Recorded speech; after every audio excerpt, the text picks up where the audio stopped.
Hi, everyone. Thank you again, Denzel, for inviting me to speak today. Thank you also to Federico for such an engaging presentation.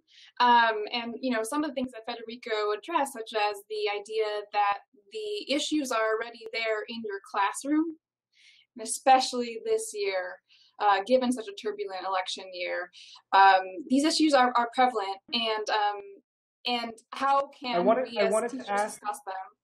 I, Mhm. w- I wanted to ask a little audience poll just to see if this is taking place. We're making the assumption.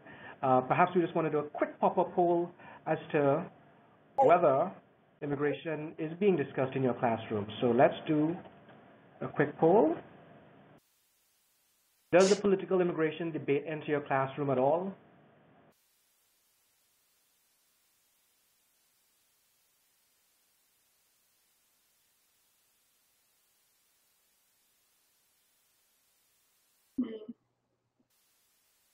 So about three-quarters yes, but a significant minority, it's not really happening, Sarah. Yeah. Okay. Just trying to see. Okay. Sorry. Yeah. A significant majority are discussing the immigration debate in the classroom, whether or not you are, as a teacher, facilitating that, or it's just being brought into the classroom. I suspect that number will just keep on increasing. And so part of today's presentation, my presentation, is to equip everyone who's attending, empower you and your students with the knowledge that gives a fuller understanding of immigration issues and distances itself from a lot of the hateful rhetoric and misinformation that is proliferating from political candidates, media, and what students may hear in the home as well. So I am a believer in student constructed knowledge and them taking ownership of the classroom. And just as Federico said, they have these different assets that they are bringing to your classroom as well. And so giving you guys some tips and strategies to facilitate welcoming, critical, and empathetic environments that teach about immigration critically and thoughtfully. So with that, I will begin. And I'm going to start off with a quote from James Sera Keys' The Wisdom of Crowds, which reads, "Under the right circumstances, groups are remarkably intelligent and are often smarter than the smartest people in them." And so if you would, on the chat box on the side, how might this statement apply to your classroom?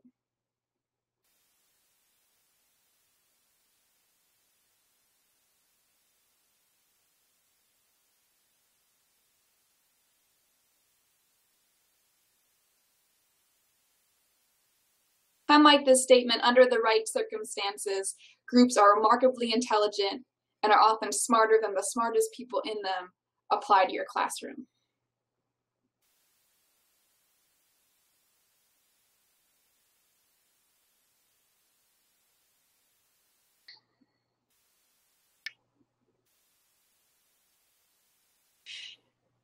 Right. So I'm seeing a lot of words about consensus, negotiation, collaboration. Everybody is heard and new ideas are born. So that exactly. There is that the idea for me when I was taken away from it is the idea of like more heads are better than one, and you have all these resources right there in your classroom. But there's also the other effect of what happens if you don't create those right circumstances. Then you might have a herd mentality, which may not be what you want exactly either, because you want critical and independent thinkers as well as collaborators and those who are willing to integrate with others. So this is extremely challenging this year when we think about this quote in this context, because how do you foster and facilitate these kinds of circumstances around controversial and politically charged topics like immigration? Because let's face it, you have a lot that's working against you. There's a lot of herds out there, if you will. There's a lot of confusing and sometimes misinformed and hateful rhetoric out there. And no matter how hard you try, as Federico said, it's going to get into your classroom in some way. So how do you address it? And how do you have what you already have in place, because I'm sure many of you have markers in place to create a welcoming environment. How do you build upon that so that all students, immigrants and native born, feel safe, intellectually challenged, and accepted, particularly this year? So the objective for today is to empower you with knowledge, strategies, and ideas to create welcoming classrooms that support a more complete and empathetic understanding of immigrants and immigration. And so here's the agenda. First thing I'm going to do is define inclusive classrooms. This segues beautifully with Federico's piece about we had to define inclusion in the 6 through 12 group. I'm going to give you some helpful do's and don'ts for building relationships. And then lastly, we'll have some practical strategies and lesson ideas to build inclusive classrooms that foster true dialogue and understanding on immigration. We'll also talk about the political cartoon pre-activity that some of you had a chance to complete as well. And there'll be some time for sharing and some Q&A at the end.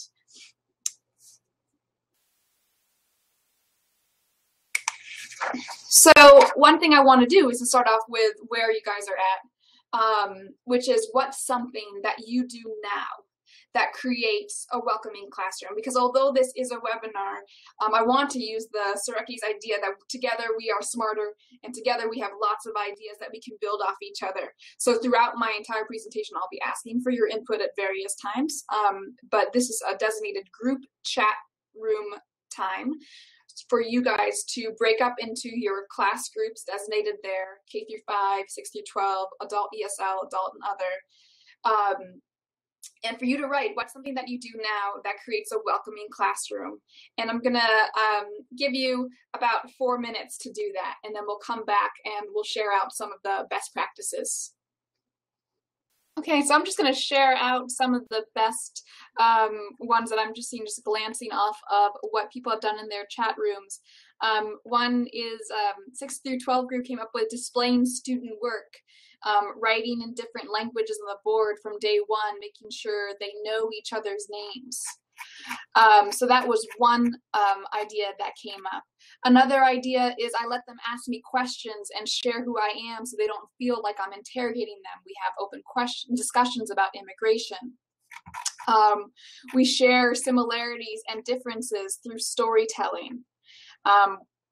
We toss a blow-up globe and ask and answer questions, and then add another question, like what's your name, where are you from, show me where that is, and the extra questions that we get start to get a little funny.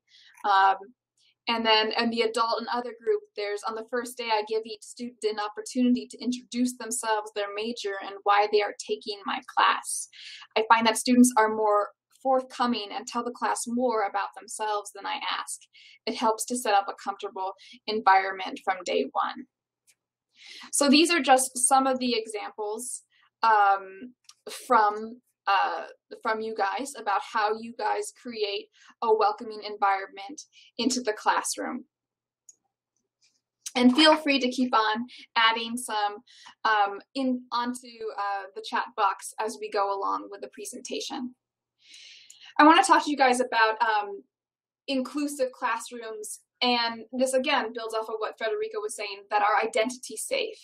And this comes from Dorothy Steele and Becky Convargas, who wrote a great book, another recommendation, Identity Safe Classrooms, Places to Belong and Learn. And identity safe classrooms are those in which teachers strive to ensure that students feel that their social identity is an asset rather than a barrier to success in the classroom, and that they are welcomed, supported, and valued, whatever their background. So I want to use that definition and apply that and break it down as Becky Convargas and Dorothy Steele did into the components of what makes up an identity-safe classrooms, and then apply that to working with immigrant students and teaching about immigration. So they break it down into these 4 components that child-centered teaching promotes autonomy, cooperation, and student voice. So that's sort of that inclusive aspects that we were talking about. cultivating diversity as a resource, so where teachers provide challenging curriculum and high expectations for all students in the context of the regular and authentic use of diverse materials, ideas, and teaching activities. The classroom relationships, building relationships is so key and important, as you guys all demonstrated. A lot of you do that from day one, trusting positive interactions with the teachers and among students themselves, and providing those caring classroom environments where social skills are taught and practiced to help students care for one another in an emotionally and physically safe classroom. So I want to use this framework and then apply it to working with immigrant students and teaching about immigration, and specifically give you guys a couple of helpful do's and don'ts while asking you for your feedback about how you might approach these do's and don'ts in your classroom in the chat box. So one of the things that's important is, of course, as we just discussed, do put out the welcome mat. You do want to send a message that all students, regardless of immigration status, have a right to attend your school and are welcome. Right? And how could you do that? So again, feel free to chime in with ideas in the Any Meeting chat box to any of these do's and don'ts. So some of the things that, you could write a letter home in multiple languages. And if you don't know the language that is spoken at home, perhaps there is a student, an older student, same age student, who can help write that letter. You can celebrate immigrant achievements and contributions by making that, visible on classroom walls, or making sure that when you're reading a text and there is an immigrant that you're noting historically or in the present sense, that you're pointing out those successes. Housing diverse materials in your classroom. I saw earlier in the chat box, there was a great list of diverse readings. Obviously, we know that when students see themselves reflected in what they're reading, that increases their engagement and their comprehension. And to celebrate the notion of being a nation of immigrants, right? It's not just this moment in time. America has a 200-year history of immigration. So really thinking about that from a comprehensive perspective. And this next one applies to more about your undocumented students. You don't ask for documentation or status. You never want to do that because it really benefits no one when a lack of documentation prevents an undocumented student from enrolling at a public school. It's also not legal. But students may have legitimate fears about disclosing this information even when enrolled. So as a teacher, this would come up with maybe on field trips or class projects, etc. You never really want to ask for their documentation or their status. And another do is do seek support from mental health professionals and community groups, especially if you're feeling overwhelmed. It may be a good idea to check in with a school counselor, to have them check in with all recently immigrated students, not only to help students adjust to a different culture, but also to process any trauma if encountered. I saw a couple of comments earlier that some of you are working with recently immigrant students from Central America, and they most likely have had some traumatic experiences on top of the fact that just immigrating to a new country is already a challenge. So pointing them to the help that's there in your schools and in community groups is a great idea, because it is also overwhelming. As a teacher, I would find out about this kind of information, most likely as an English teacher, in their writing. And it's great. That means that they trust you, but that also means that they need to have professional help unless you're qualified to do so. So just knowing that and pointing them in that direction is helping them immensely.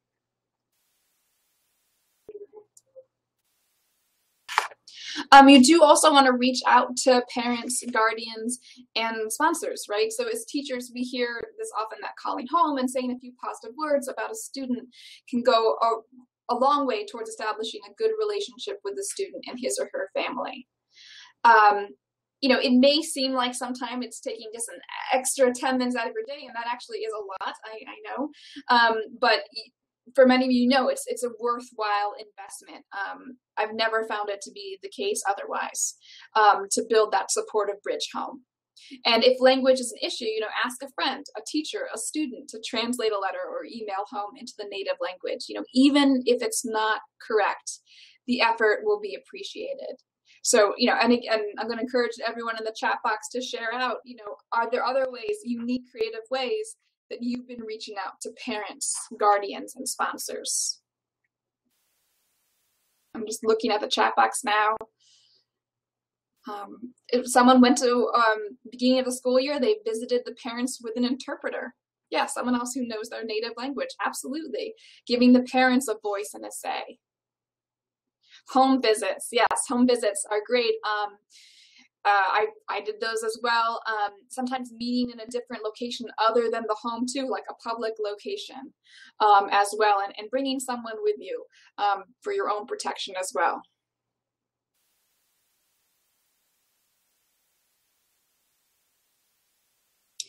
Importantly, don't think that a lack of response means a lack of caring. So a parent or guardian or sponsor may work long hours. They may work, at night or in the afternoons, just when you have the time after school to give them a call. Don't take that as a response that it's a lack of caring. They may also be intimidated. Maybe their English is not as fluent as they would like it to be. Maybe they are intimidated by the school system and they don't know how to navigate it. So just continue to reach out in that friendly, inviting way, and trying to meet them where they're at. It may not be at the school, so consider that option as well, and enlisting other teachers and those that are school administrators to help you reach out to those parents. And this is a biggie. Do hold immigrant students to high expectations. In some cases, your immigrant students are your highest achieving students. And in other cases, you may have to scaffold materials depending on a student's language proficiency. But the level of the challenge should be equitable. And for those of you who were able to do the cartoon pre-activity, where you created sort of an idea of what you would do for a lesson, where you looked at historical political cartoons with students, and you were going to have students look at them and analyze them. You guys came up with really engaging ways that any student, quite frankly, would be able to do some of it. So it's challenging because you have to analyze a visual, and you have to, in some cases, there's a real high level of comprehension, but there's minimal language for those students. And there's a way for them to think about identities, similarities and differences that they may share with a given group that's in the cartoon. And that can open up that discussion in the way that Federico was encouraging us to do. The other thing about the political cartoon argument, I would make a plug for a great book called Teaching Argument Writing by George Hillocks. It comes out of Heinemann, and it's a really great way to use visuals to then build that into argumentative writing, which, as we know, is part of Common Core. So just trying to put all the pieces together. You do want to check in with your immigrant students, and of course your recently immigrated students most importantly. Ask them how they feel about their schoolwork, what they miss about their home country, what they like and don't like about America, and what questions that they have. So giving them daily or weekly opportunities to write or talk about their immigration experience with you and fellow students. Maybe there's a support group, maybe they're meeting after school in your classroom, maybe they're journaling or doing quick writes.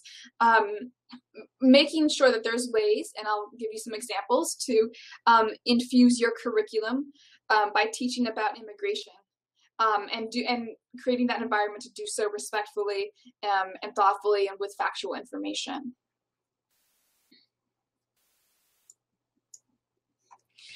So you do also want to encourage, to that aim, learning and dialogue about immigration issues. And so how can you empower yourselves with that knowledge? Because there's, like I said, a lot of misinformation out there, and this election year, it's going to continue to be in the news a lot. Giving another resource, the American Immigration Council has a guide called Give the Facts a Fighting Chance.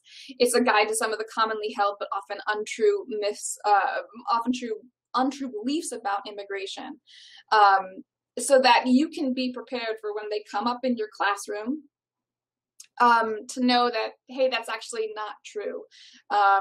Immigrants aren't taking away jobs from native born because they're not competing in the same ways, for example. So when that does come up, you are also, while you're letting students have control in some extent of the conversation, and you want them to feel comfortable and respected and be able to voice their opinions, you also want to be able to know that you have the facts, that you have some information for them to share, so that you're not building up the more of the misinformation that's out there.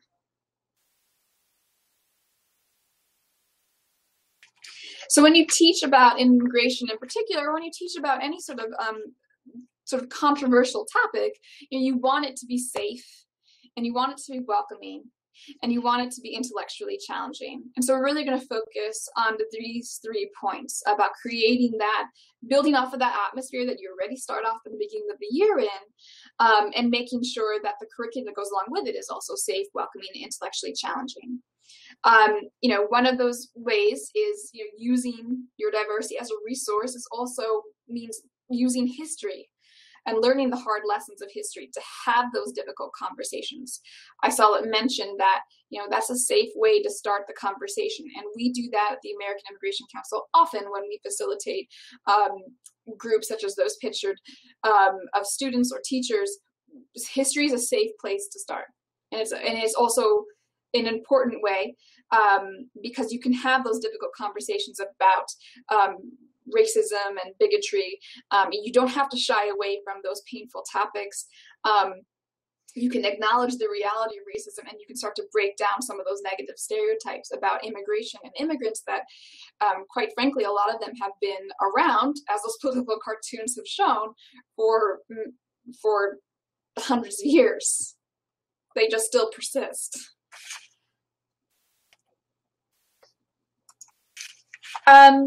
So what I'm going to do next is give you guys some 5 concrete ways,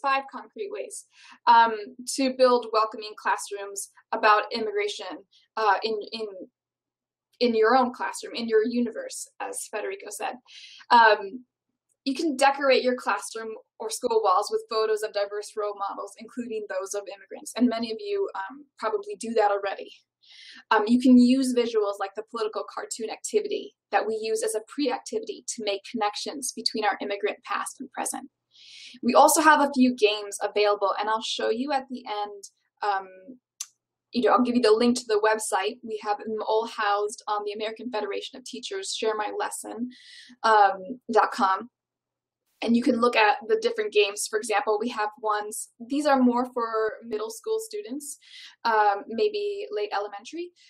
Famous immigrant contributions, where there's a PowerPoint and they try to guess like who is an famous immigrant and who is not. We have a Jeopardy game about the immigrant experience. That's the screenshot there. We took like history, policy, status, and greetings in different languages. All these are free. And we also have an immigrant timeline scavenger hunt, which takes you into the immigration in context of the past 200 years. What were the major laws and policies that have helped shape us as a nation of immigrants? So this sort of starts off by creating that fun and engaging atmosphere for learning about immigration. But you can follow it up, of course, with having friendly conversations, creating a diverse small groups for collaboration. So being really deliberate about that, being really intentional about that this year. I was just reading an article this morning from NPR that was talking about how necessary it is for teachers to intentionally integrate their student groups from the beginning of the year, and not to let your students self-select, because when they do self-select, this report, and my experience is true, they tend to pick their own race, people who are like them. So you want to be really intentional about creating those small groups. Asking students to share from their lives and backgrounds throughout the year. This is one of the ways where they can break down some of the stereotypes that they may have. We all have stereotypes of each other's cultures. And you can do that, very intentionally in the classroom, or it could be, for example, after school, I always have students in my classroom. Sometimes I would let them pick out music to play as they were doing their work. So they would pick out, maybe they would pick out some ranchero music, maybe they would pick out some marimba music, and then, honestly, I got to learn more about them. They got to learn more about me. And it created an atmosphere where we had music playing. And it was, they were there doing their homework, but it was better, right? And they were able to share from their backgrounds. And of course, you can have students reflect on personal connections to immigration. Even if this is not always meeting a Common Core standard, independent reading, journaling, you can have them reflect on their personal connections. And the picture in the slide is actually a student immigrant, two students interviewing an immigrant for a podcast that they created in their classroom. And we have a lesson plan forthcoming about that soon. But yeah, basically they just went out into the community, or maybe someone that they were a family, like a relative, and they interviewed them about their story of immigration. But it's also facilitating that friendly conversation. Another way is to look at the similarities and differences. Identify those shared values and differences in the classroom.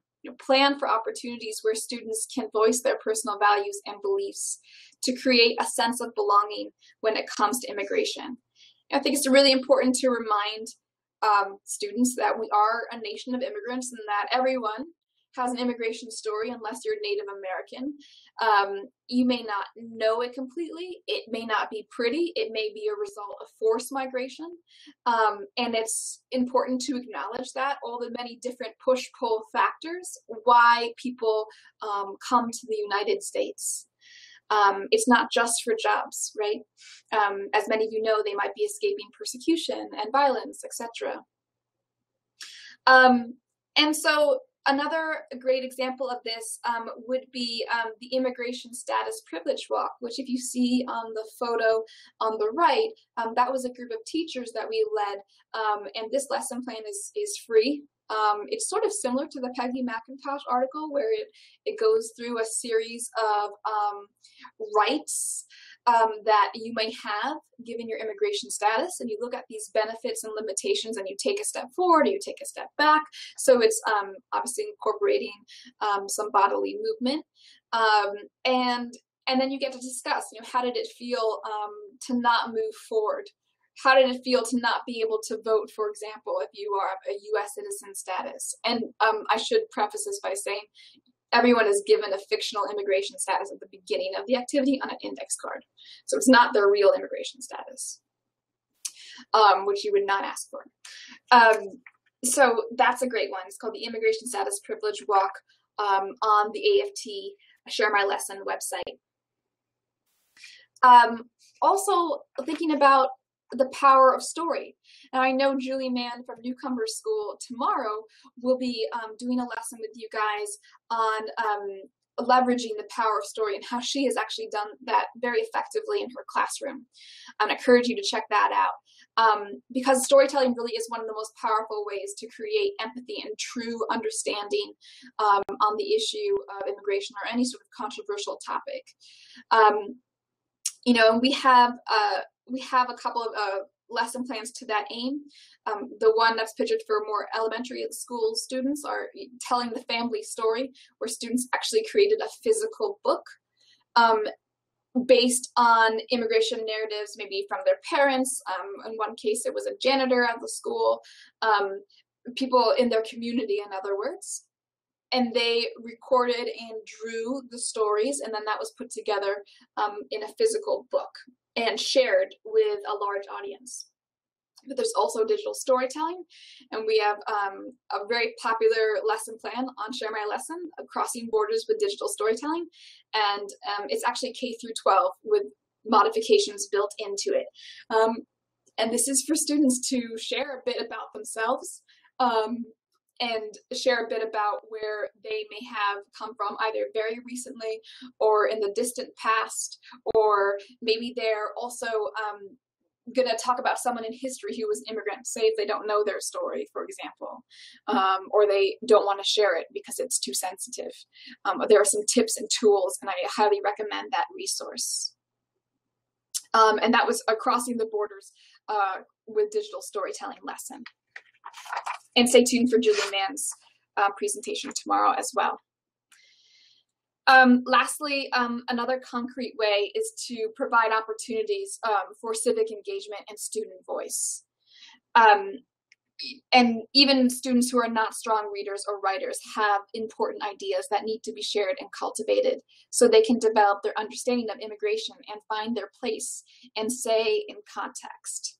So one of the ways, and this is pictured there, is through deliberative dialogue. You could also do Socratic seminar, paideia. Those are all variations of the idea of you're taking a text, that you're critically analyzing it. You're having students read it several times, of course, right? So that they can start to gain knowledge and comprehension. And then together, back to Sera Keys' idea, they're coming up with some sort of consensus.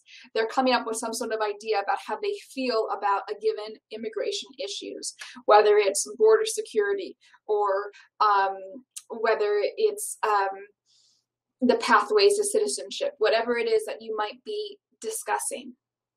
And bringing it back to the text is, of course, a really great way to keep it safe, so that you're still maintaining some control and you're not having a bunch of hearsay flooded into your classroom. Some of it you quite frankly may not desire. But when you bring it back to the text, it keeps it safe, it keeps it intellectually challenging, and of course you provide opportunities so every student has their say, and that makes it welcoming as well. So for the last couple of minutes, I wanted to have you guys sort of reflect on the different strategies, the do's and don'ts that were presented, as well as, you know, reaching back to Federico's presentation, and to think about what steps are you planning to ensure that your students feel welcomed, safe, and intellectually challenged, because those are really, when you're teaching about immigration or a controversial issue, you just have to make sure that those are established in place. Those are some of the strategies that I give. Just as a recap, the images in games. So how will you incorporate images in games about immigration and diversity? How will you promote friendly conversation and true integration in the classroom? How will you note similarities and differences among immigration narratives, among more recently arrived immigrants compared to those who may have arrived years ago, among different cultures? How will you leverage the power of story of immigration in your classroom? How can you engage students civically and empower their voice? So on the Padlet, the link is provided on the left. Go ahead and start adding your thoughts about what steps you're planning to ensure that their students feel welcome, safe, and intellectually challenged. We can all share them together right there on the Padlet. I'm going to give you guys about 10 minutes to do that, and then we'll just wrap this up. Well, I see there are just tons and tons of great ideas that are flooding this Padlet, and I so thank you for your comments, and you feel free to keep on building from this Padlet. There's so many great ideas here. I feel like there's so much that you can do to combat some of that nasty rhetoric that's going on outside. Just here alone on this Padlet, I'll just randomly just to focus on a couple of ideas. I like the idea of a Passport Friday where students present their country of origin and they share cultures, facts, foods, etc. The idea where you have a family history research project. There was one in a math class, which I saw, it kind of got buried, about using immigration statistics as a way to analyze our immigrant history and present, right? and inviting, there's a lot there about inviting parents in, and encouraging the community to engage with immigration and immigration stories. Having discussions about the local news and how the media tells it. Obviously, if you do current events in your classroom, you can certainly bring it in. You could have powerful discussions based on quotes. Maybe you take it head on and you look at both sides and you look at these quotes together in the context of a safe and welcoming and intellectually challenging classroom. That can be an activity that goes really well. So this is fantastic. Thank you so much. So I'm bringing it back to the presentation if you're not there already. If you have any more questions, please feel free to ask them in the chat box. I know that some of these resources will also be shared with you after the presentation. And lastly, I do want to share just a couple of resources. You might want to know that we have a blog, teachimmigration.blogspot.com, where we specifically write and encourage other writers, maybe such as yourself or your student writers, to talk about immigration and education, particularly those intersections. And of course, we're always talking about diversity and cultural issues as well within those, and how to teach about that effectively, and also how to use the current events into teaching about immigration as well. Our lessons, as I mentioned, a lot that I mentioned, telling the family story, crossing borders, digital storytelling, etc. They're on www.sharemylesson.org. They're under the Teach Immigration Project. Right now, if you type in American Immigration Council, you'll see them all. There's about 20 lesson plans on the site currently. Website for factual information along with the ILC is AmericanImmigrationCouncil.com. And you can contact us, and by us, you'll be hearing from my colleague Claire, who's going to be moderating the panels tomorrow, at teachimmigration@gmail.com. So, and yes, students can contribute to the blog as well. So we do encourage that. Thank you very much, Sarah. I wanted to ask you one quick question before we move to the next module. If you can offer one piece of advice, like a guiding principle to teachers, what would it be? A guiding principle for teachers. I think the idea of not being afraid to take risks in the classroom, that having those adult conversations that children are actually, students are having these conversations anyways outside of the classroom, right? And they may be getting a lot of misinformation out there. It is kind of a responsibility for you to take that risk and engage your students in fundamentally safe, intellectually challenging, rigorous discussions on this issue. So don't be afraid to take that risk, is my advice.